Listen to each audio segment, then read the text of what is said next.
Bueno, buenas noches a todos. Hoy me da la sensación que estamos muy poquitos conectados, pero bueno, yo creo que bueno, a lo largo de la hora me imagino que se irá conectando más gente. Me gustaría que a través del chat me verificaran si me oyen bien o me escuchan bien. Eh, bueno, por tener la certeza. Vale, genial, Mayra. Estupendo. Listo. Vale, Mónica y Tatiana, muchas gracias. Yo quería empezar con esta segunda parte, gracias Juan Pablo, quería empezar con esta segunda unidad de competencia a la vista un poco de, pues bueno, del trabajo que han realizado ustedes sobre los temas de la unidad de competencia 1, que los que he corregido o los que enviaron a día de ayer, hoy todavía no lo he ojeado, están bastante bien. O sea, el trabajo está bastante bien hecho, está bastante bien comprendido lo que se les pedía y por tanto yo estoy contento en ese sentido porque observo que ustedes han percibido bien las explicaciones, han entendido bien los contenidos y los han aplicado bien. Por tanto, yo creo que es algo a celebrar en ese sentido, ¿no? Esta segunda parte que vamos a abordar sobre la gestión de proyectos, luego al final, si les parece, les comento algunas recomendaciones de cara a hacer la actividad segunda y sobre todo en relación a la experiencia de la actividad primera, ¿no? Pero luego se lo comento al final. Les decía que vamos a comenzar algunos aspectos que he rescatado que me parecen importantes para que ustedes aborden la segunda actividad que se relaciona con los temas de esta, bueno, pues de este segundo elemento de competencia, ¿no? Que tiene que ver con la gestión de proyectos y con unos aspectos que quizás sean interesantes para continuar en esta planificación e implementación de proyectos. Uno de los aspectos que les hablan en su temario, que por cierto les acabo de enviar al correo electrónico el resumen que he hecho, ¿no? Que me gusta enviarles, que he realizado en PowerPoint sobre los temas que ustedes tienen allí. Uno de los primeros aspectos que nos comentan y que yo creo que es interesante y que yo creo que además debemos de potenciar a la hora de implementar un proyecto social en este sentido, tiene que ver con la capacidad de trabajar en red. A mí me parece que es uno de los aspectos, en mi opinión, junto con la evaluación, más importantes a la hora de implementar un proyecto, en este caso social, ¿no? ¿Qué supone trabajar en red? Pues desde mi humilde opinión y a partir un poco de lo que los temas les viene a decir, trabajar en red supone ser consciente de la importancia que tiene considerar a todos los agentes implicados en el desarrollo y en la implementación de ese proyecto. ¿Esto qué significa? Creo que lo hablamos en la anterior conversación que tuvimos. Eso significa dar voz a todos. Esto significa que todos los implicados tienen sensibilidad al respecto y está bien que escuchemos esa sensibilidad, ¿no? Por tanto, organizaciones de la sociedad civil, organizaciones gubernamentales, organizaciones locales, internacionales. Quiere decirse que todos pueden aportar algo al proyecto que queremos implementar. Por tanto, supone dar una cabida, en mi opinión, al proyecto, al mayor número de sensibilidades para de alguna forma tener mayor variedad de percepción sobre la realidad sobre la que se quiere intervenir. Lógicamente, cuantos más implicados estén en el proyecto, indudablemente mm, más opciones, más visiones vamos a tener y yo creo que va a ser mucho más rica la aportación de todos para la intervención. La generación de alianzas, en mi opinión también, y un poco a raíz de lo que les aparece en el temario, requiere de poner en práctica capacidades y competencias personales, que yo creo que eso el temario lo comenta, pero yo creo que es ahí donde ustedes tienen que reflexionar un poquito más al respecto. No es posible trabajar en red, no es posible generar alianzas si no poseemos o no ponemos en funcionamiento capacidades o competencias personales como la comunicación o como la negociación o cómo ser capaz de resolver conflictos o cómo ser capaz de ceder en pro de los intereses comunes, ¿no? Por tanto, yo creo que el trabajo en red está directamente relacionado con la capacidad que nosotros tenemos de aplicar esas competencias al bien común, ¿no? También su temario les viene a decir algunas tipologías de redes, ¿no? Que bueno, también tiene un carácter lógico, ¿no? Las redes pueden ser de muchos tipos. Por ejemplo, a partir de ejes temáticos podemos establecer redes, por ejemplo, de grupos que trabajen cuestiones relacionadas con la juventud, o cuestiones relacionadas con el medio ambiente, o cuestiones relacionadas con el desarrollo comunitario, ¿no? Por ejemplo, con un colectivo determinado, con el colectivo infancia, y establecer una red de colectivos que en una determinada región pues, operan en virtud de ese, o en favor de ese colectivo, y uniendo fuerzas a partir de la especificidad de todos esos grupos que trabajan en red en relación a un tema común o a un colectivo común, pues realmente unir fuerzas y hacer un implemento mucho más potente, ¿no? También se puede hacer un trabajo en red desde el punto de vista geográfico, ¿no? Es decir, grupos que trabajan en un mismo área geográfica, o bien regional, o bien departamental, o bien municipal, o bien incluso nacional o internacional, ¿no? Podrían ser varios aspectos al respecto. Pero yo creo que lo más importante es en el momento de implementar el proyecto y en el momento incluso de planificarlo, implementarlo y contar con otros colectivos, tener esa disposición por la comunicación y tener esa disposición por el remar todos a favor, ¿no? Y aunar el mayor número de sensibilidades, como les decía, para que de alguna forma haya más visiones sobre lo que el objeto de intervención, ¿no? O sobre los sujetos, en este caso, de intervención. Otra de las cuestiones que les ofrecen, otra de las cuestiones que les plantean en el temario, y a mí me parece también muy interesante y lo he destacado, es el aplicar enfoques distintos, ¿no? Enfoques actuales a la implementación del proyecto, como por ejemplo el enfoque de género. Y a mí eso me parece que estamos muy en boga, muy en la actualidad, ¿no? Este tipo de cuestiones. Supone la consideración de que un género no tiene más importancia que el otro al ser o en el hecho de ser beneficiario de un determinado proyecto y por tanto beneficiario del esfuerzo de un grupo de personas que se ponen a trabajar en favor de ese grupo, ¿no? Sino que las diferentes situaciones y los contextos sociales, económicos, políticos, culturales, en definitiva, todos aquellos se tienen en cuenta para desarrollar el proyecto y no un género u otro, ¿no? Es necesario, en mi opinión, también durante la implementación del proyecto, de alguna forma, observar como algunos principios elementales, ¿no? Que yo creo que seguro que todos somos conscientes, ¿no? Por ejemplo, el acceso equitativo a los recursos. No hay motivo para justificar que el acceso a los recursos sea más fácil para los hombres que para las mujeres, o para las mujeres que para los hombres, ¿no? También es necesario observar si en nuestros proyectos estamos contemplando la posibilidad de desarrollar actividades de formación para resolver un problema determinado, si es factible que todos accedan a la formación, hombres y mujeres por igual accedan a la formación.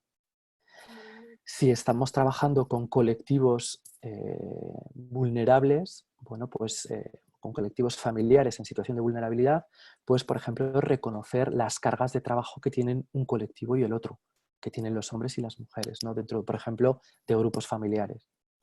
O también considerar otro principio fundamental, en mi opinión, que es el de la igualdad de participación de hombres y mujeres, ¿no? A la hora de, por ejemplo, tomar decisiones respecto a un proyecto determinado, ¿no? A fin de cuentas, ¿qué es lo que pretendo destacar? Pues que el objetivo es evitar en la formulación, la ejecución y en la evaluación del proyecto la intensificación de los estereotipos de género, ya no solamente por parte de los beneficiarios o en razón de los beneficiarios a quienes va, valga la expresión, a beneficiar el proyecto, sino también en razón a los propios participantes del proyecto, a los propios agentes activos del proyecto, ¿no?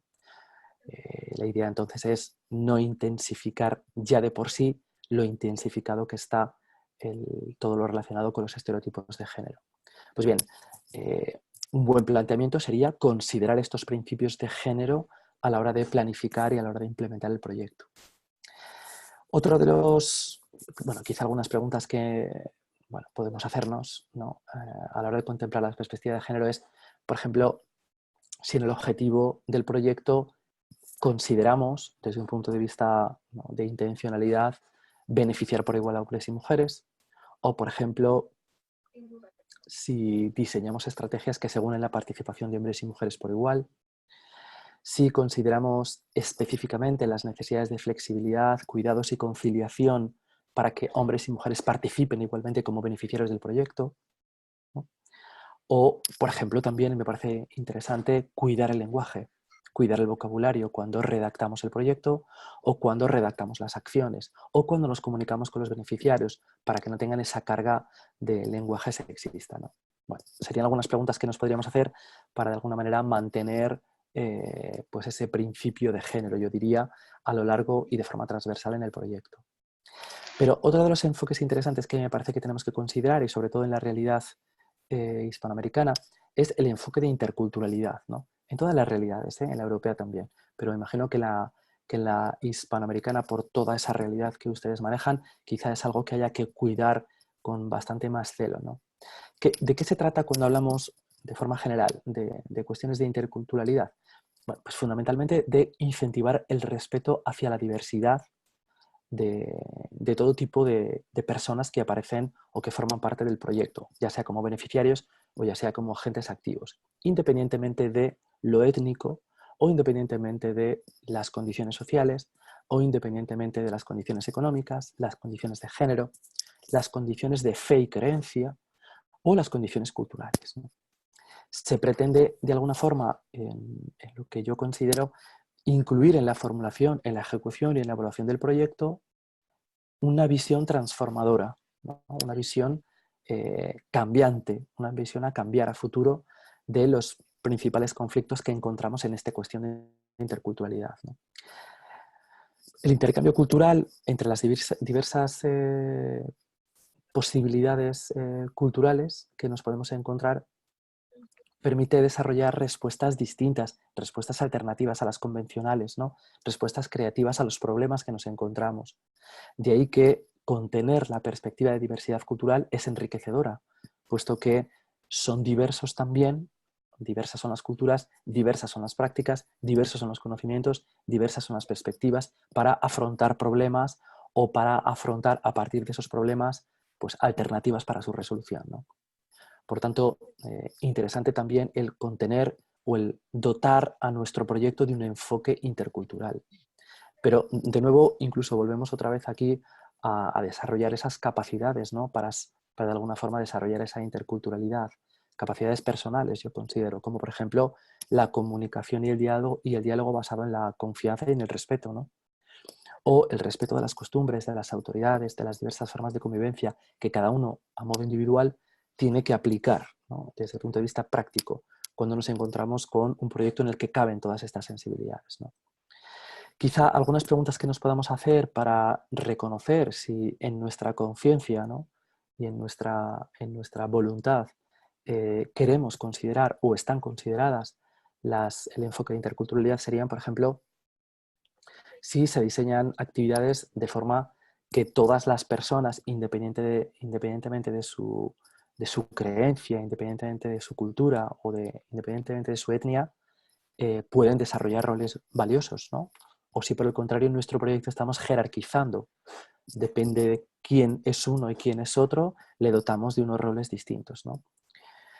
También si diseñamos las actividades de forma que todas las personas puedan participar independientemente, por ejemplo, de su bagaje lingüístico, ¿no? O de su bagaje cultural, y sin considerar que ambos aspectos son un obstáculo, ¿no? Para el desarrollo del proyecto. Sino todo lo contrario, si estamos considerando la participación en las actividades de personas de diversidad, de procedencia diversa y distinta, en clave de aporte, en clave de enriquecimiento, ¿no? En clave de aportación creativa y alternativa a partir de esas actividades en las que participan, ¿no? Bueno, son algunas preguntas, tienen algunas otras por ahí que pueden ojear, pero yo creo que estas preguntas son claves, ¿no? Para tomar conciencia de la necesidad de aplicar un enfoque intercultural en la medida de lo procedente. Otro enfoque que les plantea que quizá pueda tener sentido, y sobre todo en cuestiones de proyectos sociales y también en proyectos medioambientales o proyectos integrales también, es precisamente ese enfoque de sostenibilidad ambiental, ¿no? En relación sobre todo a cuestiones, bueno, en la medida en que forman parte de los proyectos algunas cuestiones de uso de recursos naturales, como por ejemplo proyectos en donde tenga que ver el tratamiento del agua, cuestiones relacionadas con el sembrado, el uso de materias primas, el desarrollo de la artesanía, en las cuestiones relacionadas con la alimentación o con la comercialización de productos en determinadas comunidades. Bueno, ¿en qué medida, cuando trabajamos esos aspectos en nuestros proyectos, de alguna manera está ese concepto de sostenibilidad ambiental también presente, ¿no? Cuando decimos que en el proyecto el uso de recursos ha de ser sostenible, de alguna forma lo que estamos intentando dejar claro es cómo debemos hacer para respetar ese ciclo ecológico, podríamos decir, ¿no? Que no acelere, que no interrumpa los procesos naturales de la vida de las personas y de la naturaleza, ¿no? Por lo tanto, en nuestro proyecto, si es así, deberíamos censurar o deberíamos no considerar aquellas prácticas relacionadas con el ambiente que de alguna forma causaran daño al medio natural, ¿no? A las comunidades que viven en el medio natural, a las personas que dependen del medio natural, ¿no? Por tanto, dichas prácticas no deberían perpetuarse como prácticas comunes y deberían de ser desechadas, ¿no? Por tanto, encajarían aquí este tipo de cuestiones relacionadas con ese respeto a la sostenibilidad, al impacto ambiental, pero sobre todo cuestiones de racionalización de gasto, racionalización de consumo, cuestiones en donde estén presentes en los proyectos el reciclaje. Por ejemplo, ese tipo de cuestiones deberían ser tratadas, en mi opinión, desde un planteamiento de compromiso de los promotores del proyecto, ¿no? Por lo tanto, aquí tendríamos un tercer enfoque que quizás sea interesante que ustedes, de alguna manera, de cara a su actividad práctica y si es procedente, lo planteen, ¿no? Pero hay otro elemento que a mí me parece también muy interesante y que yo creo que se está repitiendo y lo veremos seguramente en la tercera unidad de competencia y en los temas que la conforman, que es el relacionado con la evaluación, ¿no? Con la importancia de la evaluación del proyecto. Y aquí los autores expertos en cuestiones relacionadas con la implementación de proyectos nos hablan de la capacidad que tenemos que tener los promotores de sistematizar el proyecto. ¿En qué clave sistematizar o qué significa sistematizar? Significa no dejar la recopilación de pruebas sobre el cómo va funcionando el proyecto durante su implementación a los momentos finales de desarrollo del proyecto, sino que lo que nos vienen a decir es que seamos sistemáticos en el recopilatorio de esas pruebas y de esas evidencias que a nosotros nos permitan valorar in situ y en el momento, en el tiempo real, que las acciones que estamos desarrollando y las actividades que estamos implementando para alcanzar esos propósitos y esos objetivos y fines realmente se están cumpliendo. O si por el contrario, gracias a esta capacidad de evaluar de manera transversal de comienzo a fin y no solamente al final del proyecto, nos estamos de alguna manera alejando, ¿no?, de ese objetivo que nos planteamos. Por tanto, el recopilatorio de toda esa información, además de tener un valor de cuidado del proyecto, de la orientación del proyecto, tienen también un valor crítico, un valor de autocrítica, ¿no?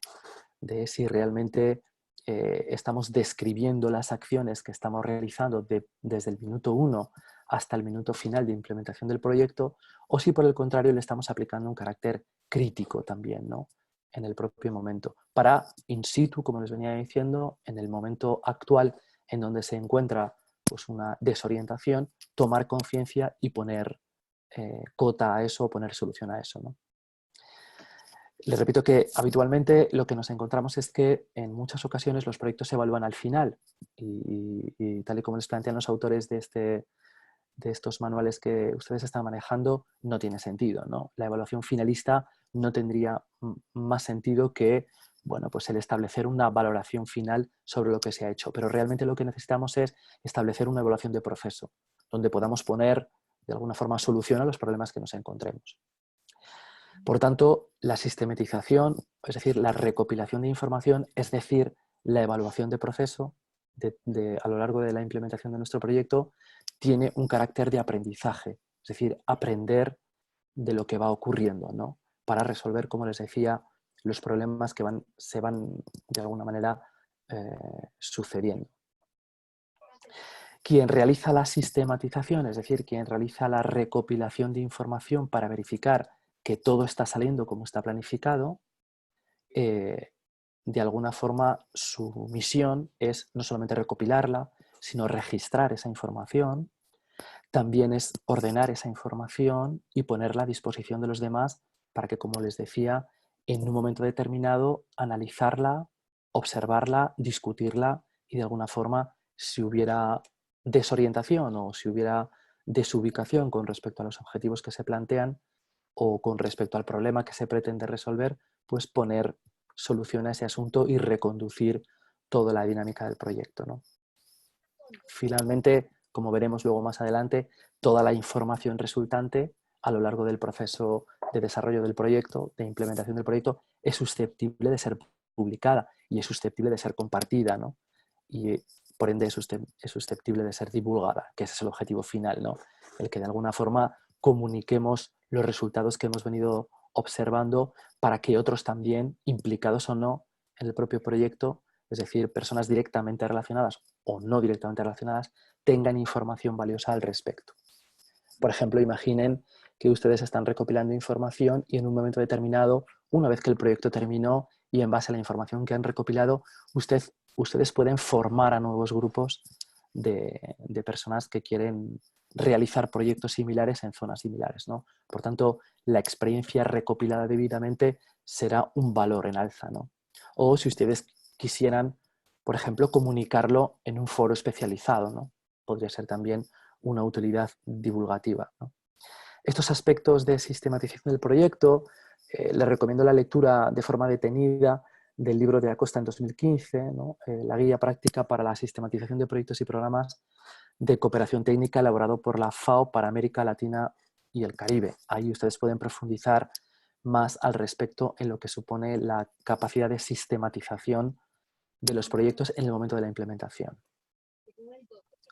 Otros aprendizajes que yo creo que es importante destacar y que provienen, como les decía, de esta capacidad para recopilar información, no al final, sino durante el desarrollo del proyecto, tiene que ver con, por ejemplo, desarrollar la capacidad de reflexividad, ¿no? De los implicados en el proyecto, incluso también en los beneficiarios, ¿no?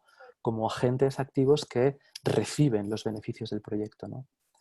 En clave de resultados alcanzados o resultados que, mejor dicho, se van alcanzando, ¿no? También yo creo que es interesante otro aprendizaje que yo creo que es bueno reflexionar sobre él a partir de lo que nos dice los datos, ¿no? Que podemos ir recopilando, es la visión multidisciplinar, ¿no? Si somos varios los agentes que recopilamos información en varios frentes, por ejemplo, desde una perspectiva social o desde una perspectiva económica o desde una perspectiva cultural o desde una perspectiva educativa en relación a un proyecto que asume todos esos aspectos, en el seno de ese proyecto, estaríamos recopilando información desde una perspectiva multidisciplinar. Por lo tanto, la información que luego podemos divulgar tiene un carácter multidisciplinar, por tanto está enriquecida, ¿no?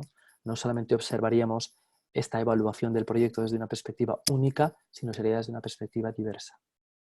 Y considero también que el desarrollar este tipo de procesos de sistematización de la información a recopilar requiere también de la capacidad de trabajar en equipo. Yo creo que la capacidad de trabajar en equipo es íntimamente relacionado con la capacidad de trabajar en red, que decíamos al principio. Es uno de los aspectos que yo creo que dota de eficacia, ¿no? a ese ejercicio de sistematización, donde algunos de los que estamos recopilando información nos podemos poner de acuerdo para, de manera multidisciplinar, recoger información de manera grupal, ¿no? O en equipo, ¿no?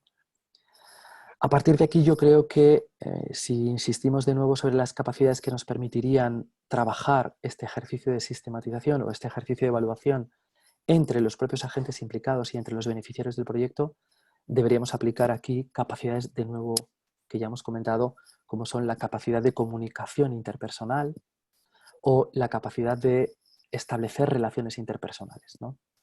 De tal manera que de alguna forma estuviéramos aplicando lo máximo de nosotros, yo diría, las mejores capacidades de nosotros en favor de recoger una información en tiempo real de lo que va ocurriendo, ¿no?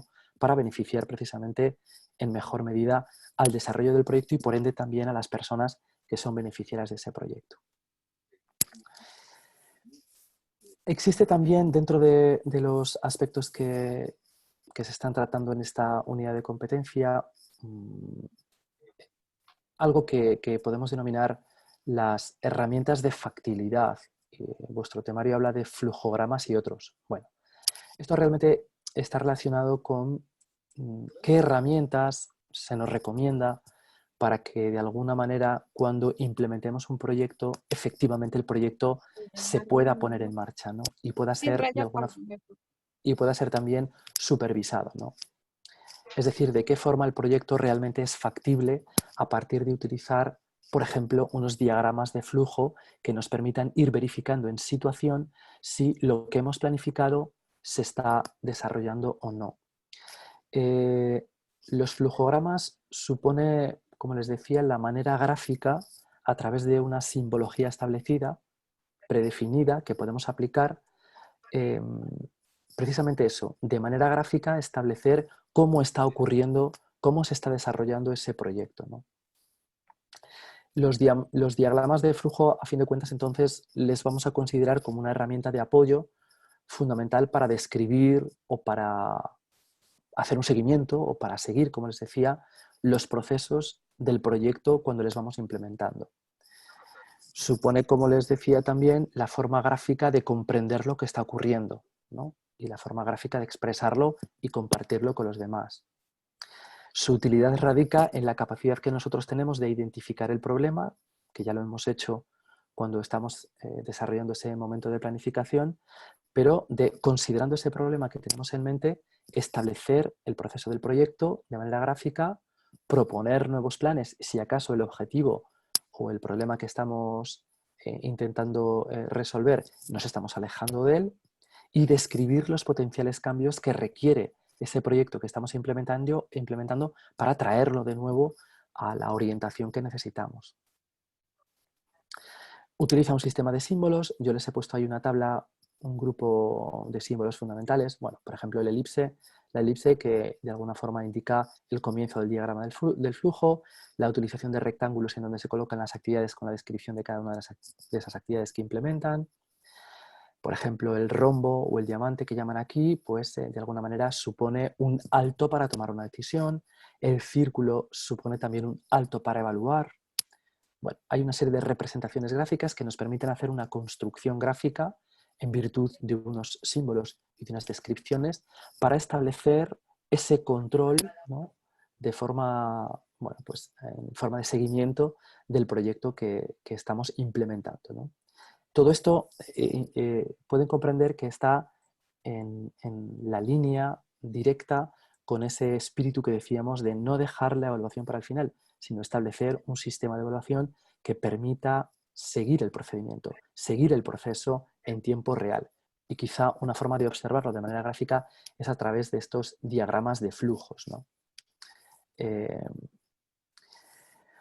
Sin embargo, también de alguna manera, para establecer la dirección de los proyectos, desde un punto de vista de la implementación, además del enfoque del marco lógico, a través de esa matriz que hemos aprendido a desarrollar en esta parte inicial que hemos iniciado semanas anteriores, también el manual nos habla de otros métodos, que ustedes sepan que el más seguido es el enfoque de marco lógico, pero hay otros sistemas para poder desarrollar ese seguimiento y esa dirección e implementación de los proyectos. Algunas metodologías más, como el PMBOK del Project Management Institute, el THOP, desarrollado por una agencia norteamericana y después realizada un seguimiento por una agencia de cooperación alemana, el RBM, bueno, hay algunos más que ustedes pueden ojear y que ustedes pueden profundizar si quisieran a mayores para poder implementar nuevos proyectos desde nuevas perspectivas metodológicas. Uno de ellos es el PMBOK, que me parece interesante porque establece de forma paralela, como lo hacemos a través de la matriz de marco lógico, utiliza ese sistema de flujo de datos para poder implementar los proyectos y poder hacer la gerencia, su dirección y su seguimiento, ¿no? El Project Management Institute establece como 10 áreas de conocimiento, así lo llaman ellos, y 5 grupos de procesos, de forma que al final se realiza una tabla, les voy a poner un ejemplo para que lo comprendan, para observar de qué manera las áreas de conocimiento están directamente relacionadas con los grupos de procesos. Por ejemplo, ellos piensan o establecen que los proyectos tienen como 5 grupos de procesos, ¿no? Un proceso de inicio con distintas acciones que ocurren ahí, un proceso de planificación, igualmente con distintas acciones que ocurren en ese momento, un proceso de ejecución del proyecto, de implementación, con distintas acciones que lo conforman, un proceso de monitoreo y seguimiento, monitoreo y control lo llaman aquí, con una serie también de procesos que ocurren, y un cierre, un proceso de cierre con una serie de acciones que ocurren. Estos aspectos se relacionan directamente con 10 áreas de conocimiento que están relacionadas con la gestión y la integración de proyectos como el área primera, la gestión del alcance del proyecto como área segunda, la gestión del tiempo del proyecto, la gestión de los costos, la gestión de la calidad del proyecto, la gestión de los recursos humanos necesarios para poder desarrollar el propio proyecto, la gestión de las comunicaciones, la gestión de los riesgos, la gestión de las adquisiciones o de los materiales adquiridos y la gestión finalmente de los intereses del proyecto. Esta guía o esta herramienta de dirección y seguimiento del proyecto, que se llama PMBOK, como les decía, lo que hace es establecer una especie como de matriz, una tabla, en donde relaciona precisamente esas fases, podríamos decir, del proyecto, esos procesos, ¿no? Como por ejemplo el proceso de inicio, con respecto a cada uno de esos conocimientos que se aplican para desarrollar el proyecto. De tal forma que, imagínense, para, por ejemplo, qué ocurriría en el momento del inicio del proceso del proyecto en relación a, por ejemplo, la gestión de la integración del proyecto. Pues lo que nos vienen a decir los responsables de la puesta en marcha de este modelo es que hay en ese momento, en el inicio y en la integración de los aspectos que conforman el proyecto, debería haber un acta de constitución. Esa sería la acción que habría que desarrollar en ese momento para desarrollar esa acción, ¿no?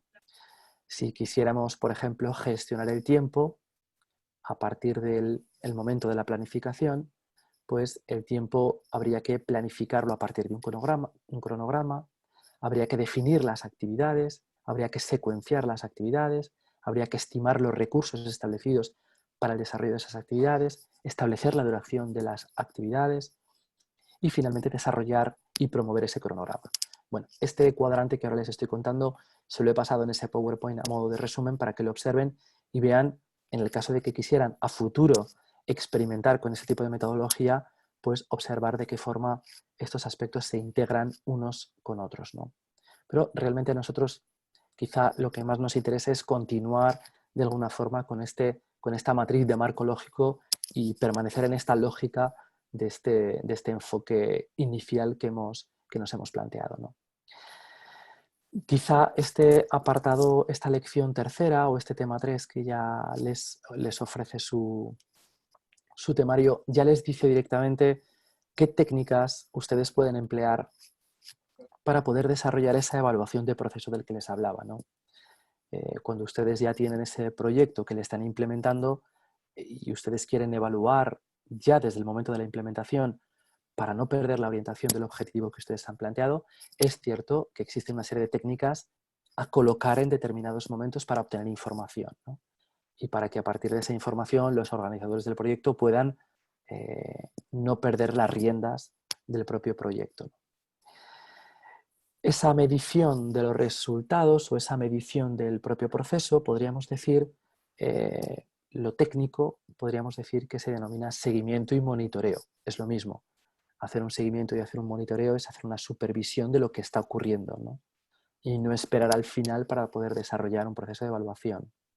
Por tanto, el seguimiento y el monitoreo, a partir de la matriz del marco lógico, es decir, a partir de esta lógica de desarrollo de proyectos que hemos iniciado, tendría que ver con la ejecución Hola, del buenas proyecto, es decir, noches. ¿Qué cómo más? incluir el seguimiento y el monitoreo en el propio desarrollo del proyecto, ¿no? Es decir, el origen, el espíritu, yo diría que desarrollar el seguimiento y el monitoreo está directamente relacionado con verificar si el proyecto está saliendo como lo planeado o no. Y en caso de no, realizar los ajustes oportunos para regresar a la orientación de los objetivos. Por tanto, nos permite el aplicar este tipo de metodologías para realizar este seguimiento, nos va a permitir rediseñar estrategias, nos va a permitir corregir, nos va a permitir retomar las riendas, como les decía, de los propios objetivos que perseguimos, corregir acciones, adelantar actividades. Bueno, ese tipo de acciones que les repito, y me parece importante destacar esto, si hiciéramos una evaluación finalista, quizá los errores no les podríamos enmendar. Nos será útil desarrollar este monitoreo, este seguimiento de la información, utilizando como referencia esta matriz del marco lógico, ¿no? De tal forma que podamos hacer un seguimiento de los elementos de la matriz, es decir, de los fines y de los objetivos, de los indicadores de lo que queremos observar y de lo que queremos desarrollar para alcanzar esos fines y objetivos, de los medios de verificación para de alguna forma establecer las medidas para valorar si eso se cumple o no, y de los riesgos que tomamos, ¿no? Me parece interesante que, y hay algo que les explican en los apuntes cuando ustedes vayan a ellos, y es la posibilidad de reflexionar en base a unas preguntas en relación a esa posibilidad de hacer ese seguimiento y ese monitoreo, ¿no? Les dice algo así como que la realización del plan de monitoreo pasa por realizarnos unas preguntas cuyas respuestas serán la base para formalizar de alguna manera, desde un punto de vista, yo diría, escrito, ¿no? Plasmado en la realidad, el plan de seguimiento y monitoreo, ¿no? Algunas de esas preguntas que tienen allí son como 2, 4, 6, 8, 11 preguntas, están relacionadas con lo siguiente. Por ejemplo, ¿qué se va a monitorear? Es decir, ¿qué es lo que pretendemos seguir, ¿no? ¿Qué es lo que pretendemos seguir durante la implementación del proyecto? O, por ejemplo, ¿qué información necesitamos? Sería otra pregunta que nos podríamos hacer. O también, ¿quiénes van a realizar esa búsqueda de información? ¿Quiénes van a realizar ese seguimiento buscando información? ¿Cuáles son los indicadores que vamos a priorizar, ¿no? Para establecer ese seguimiento sobre las acciones que estamos implementando? ¿O qué instrumentos de evaluación, qué instrumentos de recogida de información vamos a implementar? ¿O con qué periodicidad vamos a desarrollar ese seguimiento? Si a lo largo del desarrollo del proyecto, a lo largo de la implementación del proyecto en la realidad, vamos a establecer varios momentos, o si por el contrario vamos a establecer 5, 3, 2 momentos, ¿no? ¿Qué tipo de información va a salir del seguimiento y cómo la vamos a gestionar? Imagínense que cuando nos hacemos esta pregunta podríamos respondernos, perfecto, sí, buscamos informes escritos, pero también buscamos información audiovisual, por ejemplo, grabaciones de vídeo, ¿no? Para recabar datos. O cómo vamos a procesar los datos, es decir, cómo vamos a analizar los datos, porque en función de cómo yo vaya a analizar los datos, tengo que pensar en los instrumentos para hacer el seguimiento que voy a aportar, ¿no? O cómo se emplearán los datos que yo voy a estar recabando a partir de ese seguimiento del proyecto que voy a realizar. Es decir, qué fin van a tener esos datos. Informar, por ejemplo, a los financiadores, o, por ejemplo, informar a los beneficiarios, o informar a la propia organización. Por tanto, el documento donde vayamos a trazar esas acciones de seguimiento tomarán como punto de partida, de alguna forma, estas preguntas y las respuestas que nosotros demos a esas preguntas, ¿no? Pienso también que es necesario también reflexionar en este momento sobre los actores a quienes posiblemente el proyecto tenga que informar. Es un aspecto que les decía ahora, ¿no? Si identificamos a esos actores bien porque son financiadores y debamos darles, porque son autoridad en nuestro proyecto, información resultante, o bien si son directamente beneficiarios a quienes también hay que informar de lo que se está haciendo, ¿no? Por tanto, estas preguntas serán, yo creo, que el origen para de alguna forma reflexionar a priori sobre lo que queremos seguir de la implementación del proyecto, ¿no? A partir de aquí estableceríamos los instrumentos de medida. Hay mucha información aquí que ustedes pueden leer y escoger, ¿no? A la hora de ustedes aplicar a los proyectos a través de las matrices que han ido entregando. Yo creo que aquí escoger entre la variedad de instrumentos a partir del enfoque del proyecto que ustedes han realizado, la periodicidad de recogida de información, las características de los indicadores de medida o las unidades de análisis son aspectos que pueden ser definitorios a la hora de decidir qué instrumento recojo o no. Ahora les pondré algunos ejemplos de instrumentos que ustedes pueden utilizar, ¿no? Mm, por ejemplo, les he puesto un esquema que ustedes pueden observar. Por ejemplo, ustedes pueden utilizar instrumentos como, por ejemplo, la observación directa, ¿no?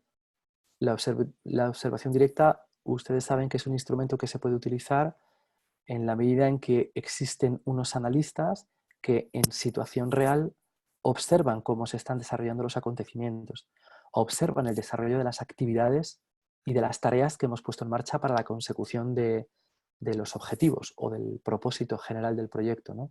O de los distintos fines, ¿no?, de ese propósito general, o que se subdivide ese propósito general. Por tanto, la observación directa con observadores serían una buena fórmula para poder hacer el seguimiento del proyecto.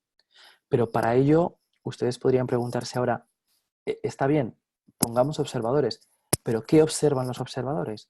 Bien, a los observadores les tendríamos que dotar de un instrumento para observar, es decir, les tendríamos que dar las gafas para ver, ¿no? ¿Qué cosas queremos que vean?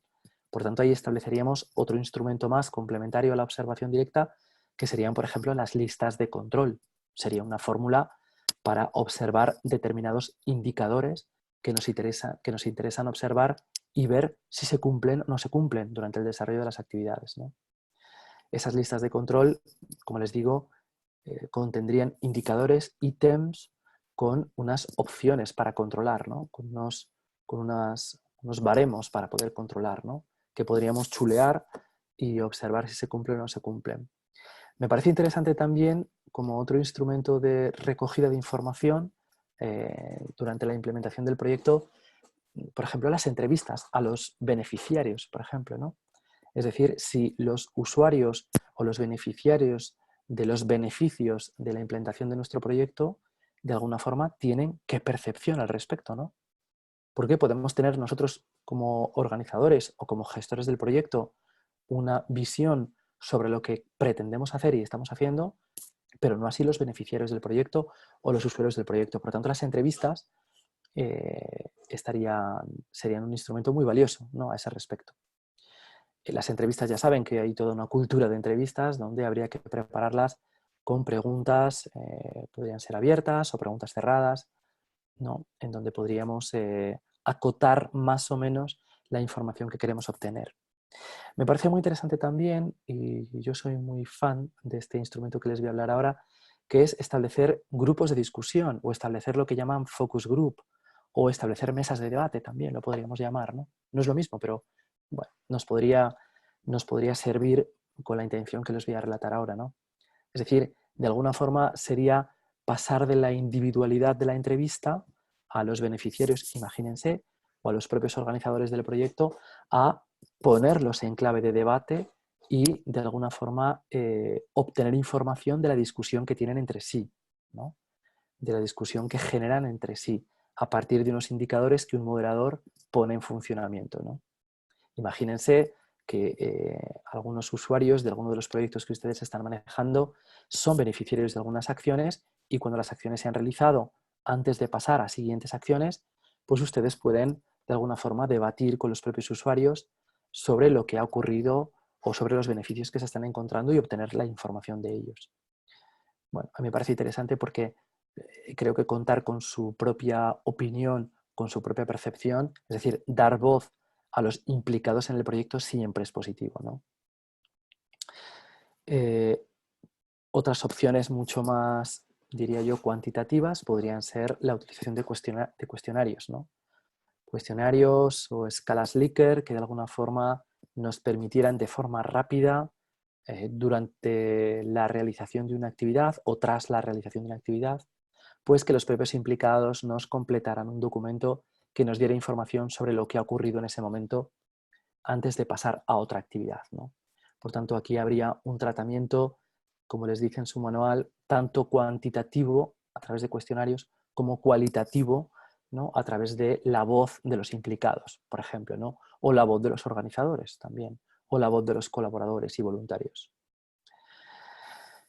Este tipo de información, ustedes pueden encontrar mucha información en la red al respecto y yo les voy a proporcionar alguna más a lo largo de estos días. Ustedes aquí recogerían información y el planteamiento que serían es, ok, tengo la información, listo, pero ahora ¿qué hago con ella? ¿Cómo la transformo? ¿Para qué la transformo? Y aquí estarían en situación de preguntarse por cómo presento los resultados, ¿no? Hago una entrevista, entrevisto a los usuarios o a los beneficiarios me dan una serie de informaciones. Ahora, yo con esa información que tengo recopilada, ¿cómo la presento a los promotores del proyecto? ¿Cómo la presento a los organizadores del proyecto que quieren hacer el seguimiento, ¿no? Bueno, pues hay varios formatos que ustedes tienen que conocer, ¿no? Por ejemplo, los informes, ¿no? Que son los más socorridos, ¿no? Informes resumen sobre las acciones realizadas, ¿no? Y qué impacto han tenido en los beneficiarios, por ejemplo, ¿no? Sería una fórmula para poder dotar a la organización de manera ordenada de esa información recabada. O, por ejemplo, actas de reuniones. Si hiciéramos una discusión, podríamos levantar acta sobre todo lo que se ha dicho. Alguien tendría un rol de secretario y podría documentar esa información. O en ese debate podríamos grabar el audio de esa discusión o de esa reunión que ha habido y contenerla, transcribirla y tenerla como, bueno, pues como un documento documental, como un documento textual, ¿no? Pero también hay otras formas creativas que me parece interesante que ustedes conozcan, como por ejemplo el registro fotográfico, ¿no? Es decir, dotar de una perspectiva visual a cada cosa que se va haciendo, a cada acción que se va desarrollando. Por tanto, el registro fotográfico de todo lo que va ocurriendo, imagínense desde una perspectiva casi periodística, diría yo, pues de alguna manera dota, ¿no?, de una forma gráfica de cuanto acontece, ¿no?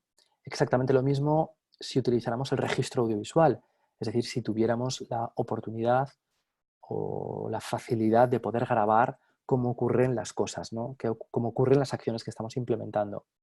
Y por lo tanto podríamos ofrecer, a partir de la presentación en forma de registro audiovisual, de información recabada al respecto, ¿no?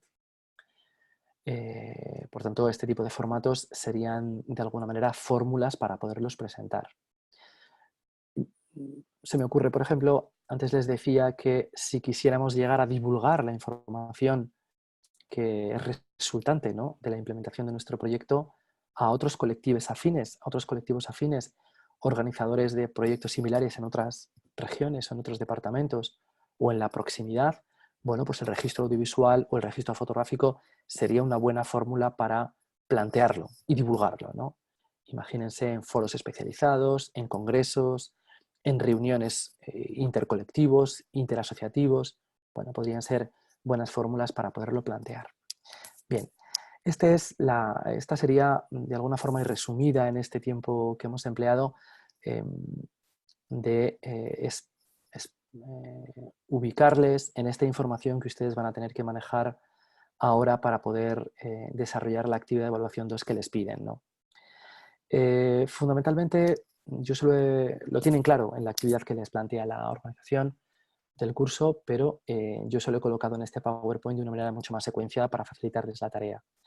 En primer lugar, lo que tienen que hacer para poder desarrollar esta acción, esta segunda actividad, es remitirse a la problemática de partida que ustedes ya han colocado en esa matriz de marco lógico, ¿no? Ustedes ahí recuerden que lo que han hecho ha sido reflexionar sobre una problemática que les preocupa, sobre un fenómeno que ustedes consideran que es objeto de intervención y que por lo tanto tiene un carácter problemático, para a partir de ahí montar todo un proyecto, ¿no? Pero no olviden que siempre partimos de una problemática de partida. A partir de esa problemática de partida, yo diría que podrían escribirla y reflexionar sobre ella de forma escrita, y además es algo que se valora positivamente, ¿no?, para valorar la acción. A partir de aquí, recojan de todas esas preguntas que hemos hecho y que nos servían para poder desarrollar el plan de seguimiento y monitoreo, que eran 11, pues la actividad les plantea recoger 5 de ellas, ¿no? Y que esas 5 que ustedes seleccionen tengan unas respuestas, una redacción en forma de respuestas. Y que esas respuestas, de alguna forma, sean el origen, sean el fundamento, sean la base para poder desarrollar un plan de seguimiento.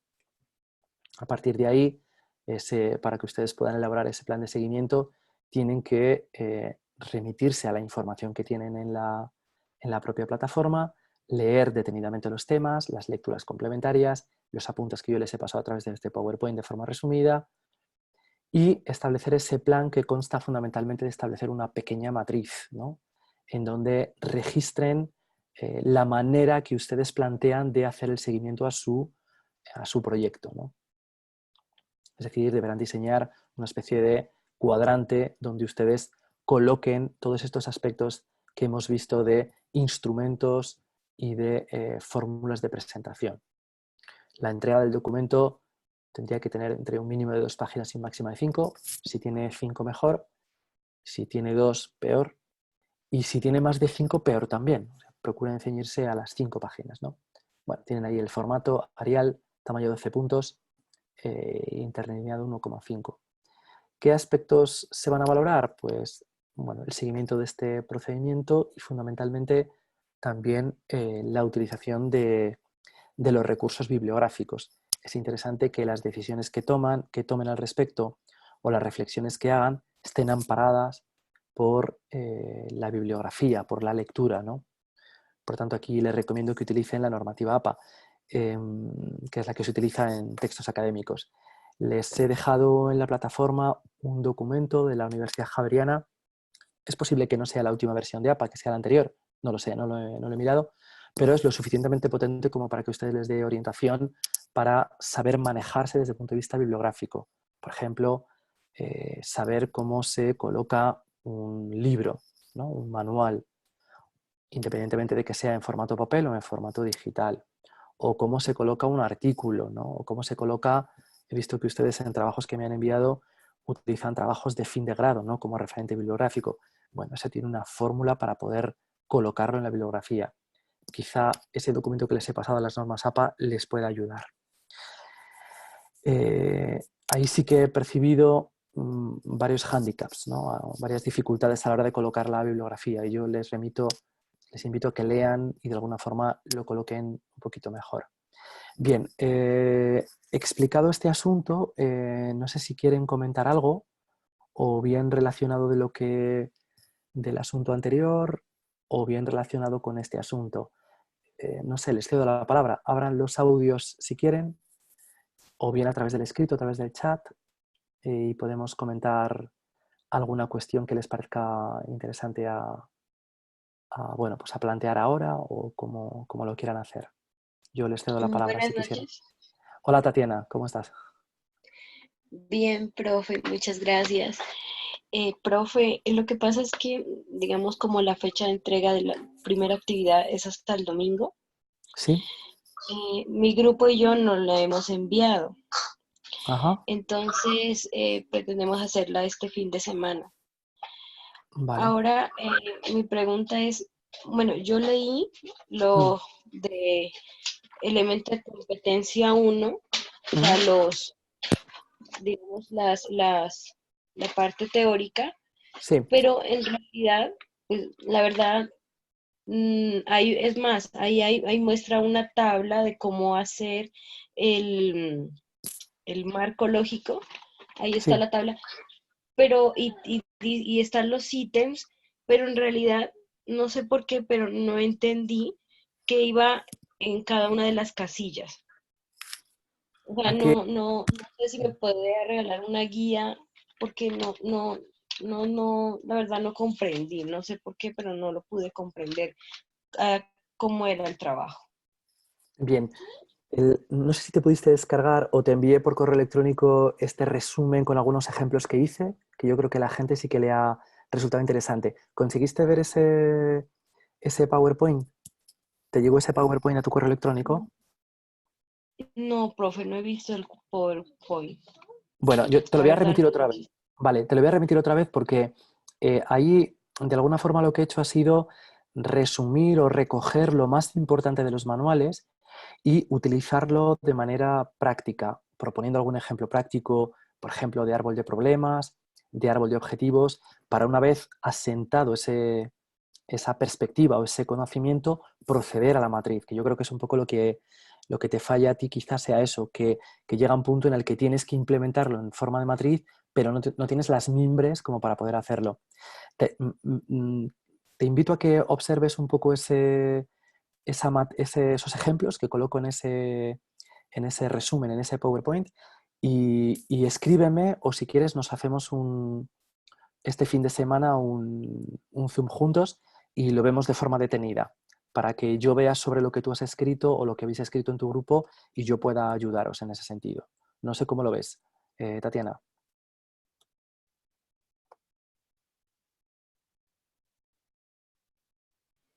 Bueno. Bueno, muchísimas gracias, profe. Entonces, o sea, me comunico con usted por medio del correo. Sí, eso es. Yo te voy a pasar la documentación esta de la que te hablo para que tú tengas una visión un poco más ejemplificada, porque yo creo que con el ejemplo vas a comprender un poco mejor cuál es el procedimiento, porque luego no es difícil, es relativamente sencillo. Más que desarrollar ahora una explicación grande, casi que prefiero hacerlo así.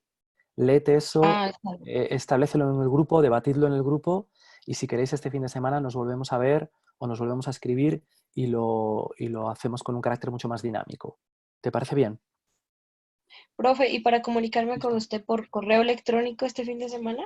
Sí, a través de correo electrónico o a través del propio chat que tenemos en la plataforma, cualquiera de los dos medios, fantástico. Yo me voy a encargar de enviarte esto, de lo que te estoy hablando, y ya estamos a partir de ese mensa, ya estamos un poco conectados.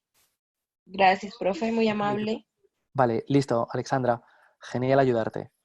Vale, no sé si hay alguna cosa más de cara, sobre todo me interesa a este aspecto de lo que hemos hablado hoy.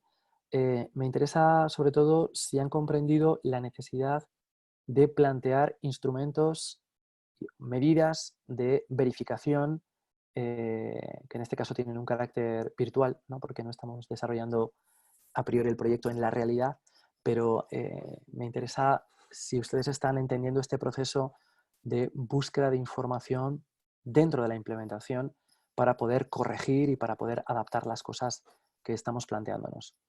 ¿Aquí tienen ustedes dudas o necesitan leer? Quizá necesiten leer.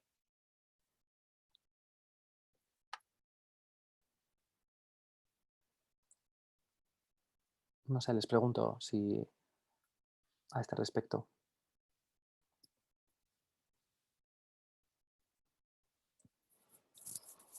¿No hay ninguna pregunta que quieran hacer relacionado con este asunto?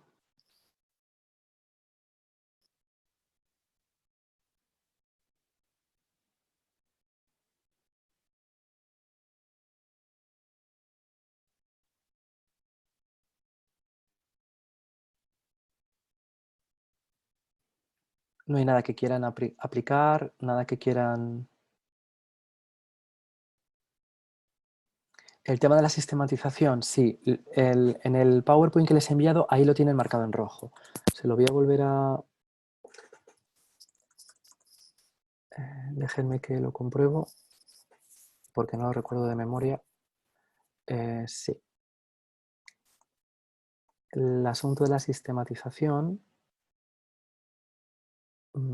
es el libro de Acosta, de la FAO para América Latina y el Caribe. Acosta, 2005, Guía práctica para la sistematización de proyectos y programas de cooperación técnica. Juan Pablo, el material de la Javeriana está colgado en la plataforma en formato PDF y lo tienen ahí de forma separada al de la presentación. La presentación es una cosa y el material de apoyo para que ustedes puedan desarrollar mucho mejor la gestión bibliográfica está en este material de la Javeriana. Vale, está ahí en un documento PDF que está colgado en la primera portada ¿no? Y ahí en ese tablón que tenemos. Vale, listo, es ese. Acosta, conceptos, sí, guía práctica para la sistematización de proyectos y programas, ese es el libro. Sí, perfecto. Mil gracias, Ángela. Ese es el manual, sí. De todas maneras, este manual lo tienen colgado en la propia plataforma, ¿eh? Ustedes lo tienen colgado en, no recuerdo si en el tema 1, 2 o 3, me parece que es en el tema 1 de, de aquí, de esta unidad de competencia. ¿Vale? O sea, consulten, les voy a poner aquí, consulten apuntes y lean con detenimiento.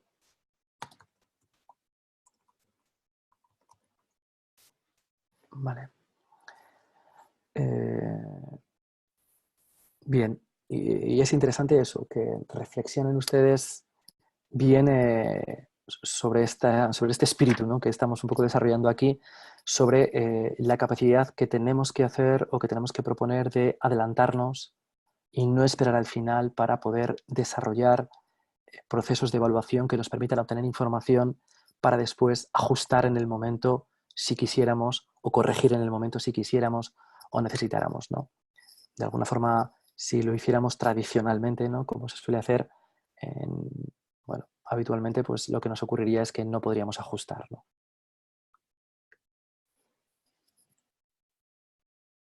Vale. No sé si alguna cosa más que quieran consultar. Les vuelvo a decir lo que les dije, es decir, que la evaluación, me dice Ángela, debe ser idealmente en la fase de formulación y ejecución. La evaluación de los proyectos tiene que ser desde el mismo momento de la, del diseño. O sea, en el diseño, cuando estamos diseñando el proyecto, en la fase de preparación en la mesa y no en el campo, ¿no?, ahí deberíamos estar estableciendo un proceso de evaluación con nuestros compañeros que nos están ayudando a diseñar el proyecto. En la fase de planificación deberíamos establecer unas fórmulas de evaluación. En la fase de ejecución deberíamos establecer unas fórmulas de evaluación, es decir, de seguimiento.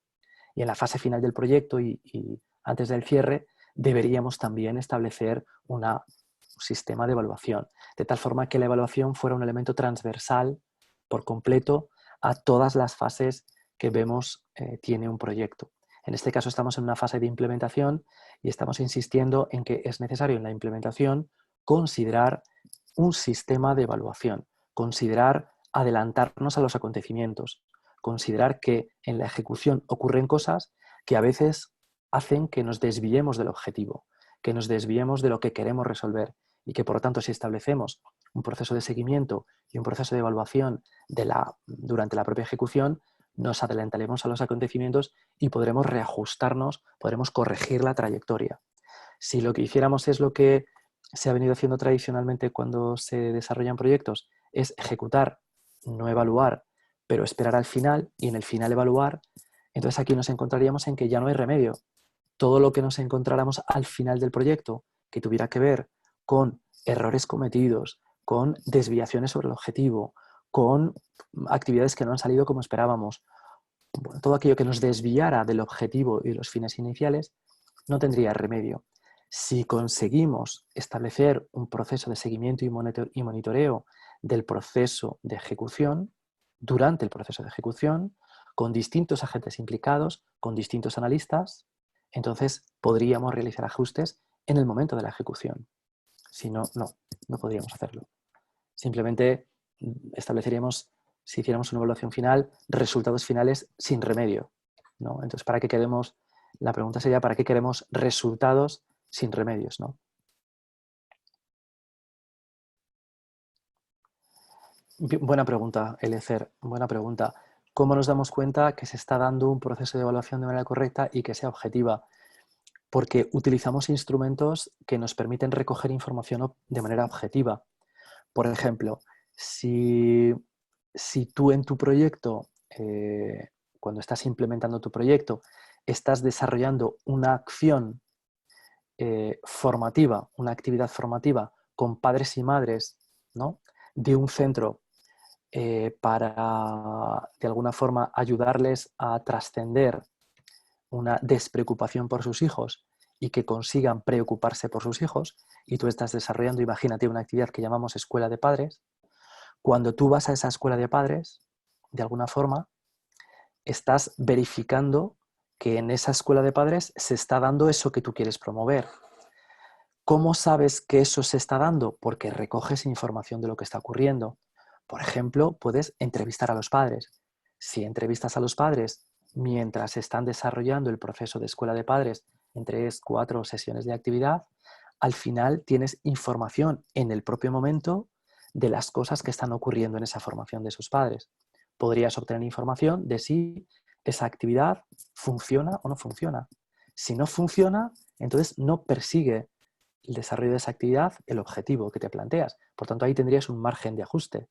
Podrías cambiar el proceso formativo de esta escuela de padres. Podrías cambiar los objetos de formación, ¿no? De alguna forma, la información resultante de esas entrevistas te daría pie a ti sobre su reflexión y sobre el cambio, ¿no? En este orden de ideas, dice Juan Pablo, ¿es pertinente tener evaluadores internos como externos o solo se requiere alguno de los dos? Pues buena pregunta también. La verdad es que no había reparado en eso.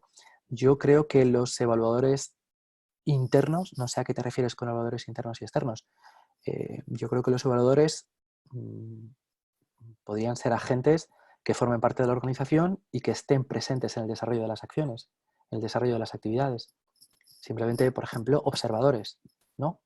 O una cámara que graba, ¿no? Ahí sería un agente, diríamos, no físico, ¿no? Que podría estar grabando las acciones, las actividades que estéis desarrollando, por ejemplo, ¿no? Imaginaos que os planteáis lo que os decía, una escuela de padres con 5 sesiones, donde lo que queréis es trabajar el que los padres se conciencien más del apoyo que tienen que dar a sus hijos, ¿no? Imaginaos que esas 5 sesiones que estáis grabando o a las que estáis asistiendo como observadores, estáis viendo que ese planteamiento no está dando como resultado ese cambio que queréis hacer en los padres. Por tanto, de alguna manera, ahí estaríamos obteniendo una información a partir de una grabación de vídeo o a partir de una lista de observación con varios observadores o a partir de, por cada grupo, por cada reunión, por cada sesión de formación con los padres, un debate con ellos grabado, ¿no? Bueno, esa información que recabáramos nos daría precisamente la veracidad de lo que estamos haciendo y eso sería empíricamente, diría yo, objetivo, ¿no? Porque esa información parte de los propios implicados, ¿no? Eso es lo que yo opino. Integración de los métodos implícitos de telepesación. Ok, sí, esa es la idea. Sí, imagínate que sois un grupo de 10 de 10 organizadores del proyecto y 2 de vosotros os encargáis de la fase dentro de la implementación de analizar, de tomar datos. Pues 2 personas pertenecientes al grupo organizador se convierten en analistas de información, ¿no? En analistas de investigadores en ese sentido, ¿no? Un evaluador interno, dice Wilson, puede ser poco objetivo o que llegue a sesgar. Bueno, sí, puede ser también. El sesgo siempre está ahí, ¿no? Sí.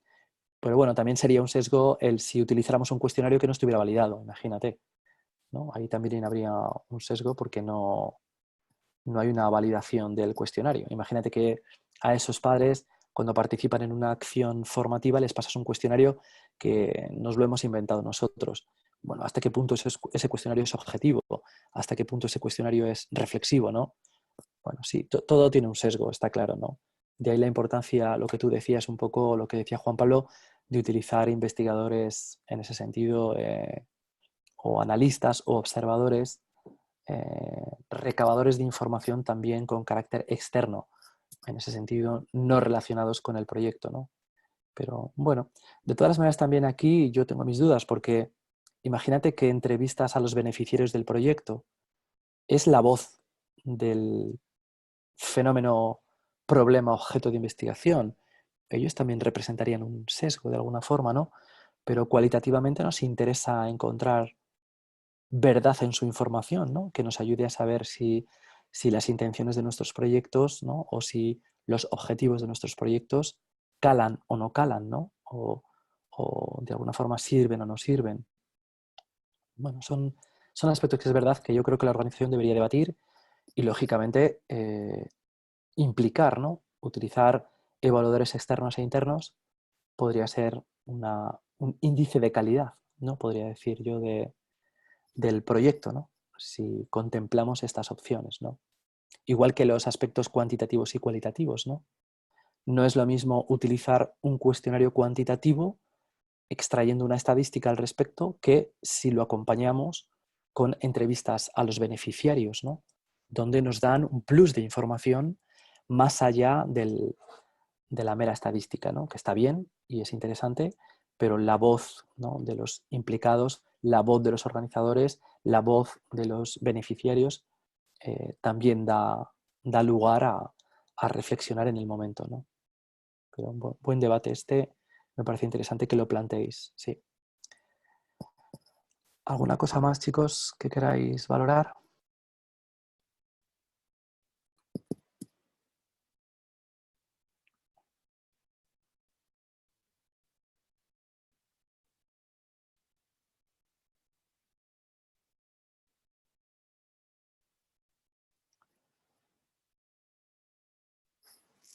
¿No hay nada más que queráis comentar?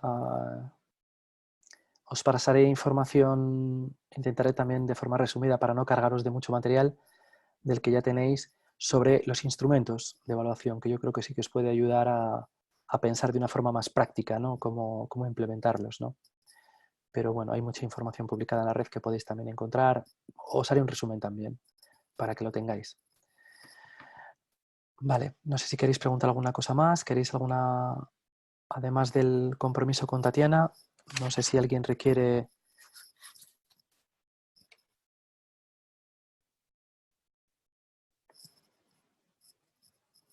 Ay, Eliezer, sí, sí, estamos ahí en ello. Léanse léanse lo que aparece en la plataforma, que ahí les aparecen las instrucciones de lo que hay que hacer. Yo se lo he resumido también en el PowerPoint para que ustedes vean de alguna forma qué hay que hacer, ¿no? Y la idea es un poco lo que les decía. En la lectura me envía a un caso, pero no me abre. La segunda tía es del mismo grupo de trabajo de la primera. Creo que sí, creo que se puede hacer en grupo. Tiene sentido que si habéis iniciado el tratamiento de un problema a través de un propósito y una matriz de marco lógico, un grupo, tiene sentido que el grupo continúe, en mi opinión. Yo creo que sí.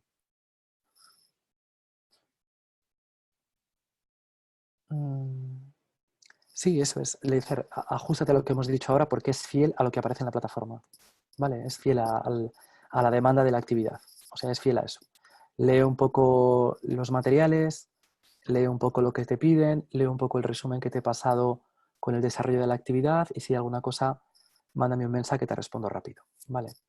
Pero hay como 3 o 4 cosas que hacer, es relativamente sencillo. Y luego, sobre todo, tened en cuenta la normativa APA porque la bibliografía, queráis o no, es un elemento importante. Alguno de vosotros les decía, y yo quiero que lo consideréis, que sinceramente, desde un punto de vista ético también, si leemos 4 manuales o leemos 4 referencias bibliográficas, siempre es mejor que leer 2, ¿no? Si leemos 6, siempre es mejor que leer 4, porque eso da cuenta del bagaje de lectura que tiene la persona que hace el trabajo. Por lo tanto, es bueno que de alguna forma leáis las propuestas de manual que se os hace en la propia plataforma, ¿no? Os remite a varios textos, a varios manuales, a varias páginas concretas, no tenéis que leer el manual entero, algunas páginas concretas, y por lo tanto eso, si vosotros pensáis sobre ello y lo incorporáis a la actividad, lo deberéis referenciar. Por tanto, vuestro trabajo será más rico si contiene más referencias bibliográficas, porque eso da fe de que de alguna forma habéis leído más, ¿no? Bueno, considerad estos pequeños consejos y listo. Vale. Sí, tengo un número de WhatsApp. Si queréis, os lo paso y me mandéis algún mensajito también por ahí. No sé cómo hacerlo. Igual os lo mando por correo electrónico porque no sé el prefijo de España. No sé si es más 34. Bueno, lo voy a comprobar y os lo mando por correo electrónico si queréis. Sí, Ángela más 34, sí. Os lo voy a poner aquí. Vale. Le metéis el 34 delante y así ya nos lo mando.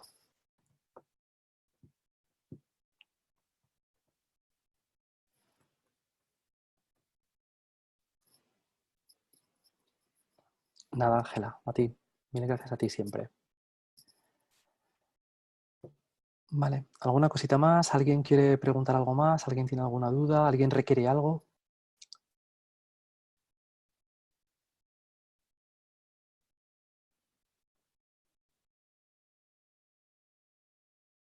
Mil gracias a ti, Wilson. Lo que necesites, ahí me tienes. Para lo que sea.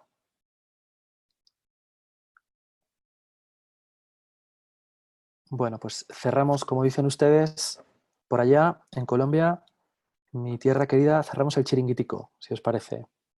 No sé cómo lo veis.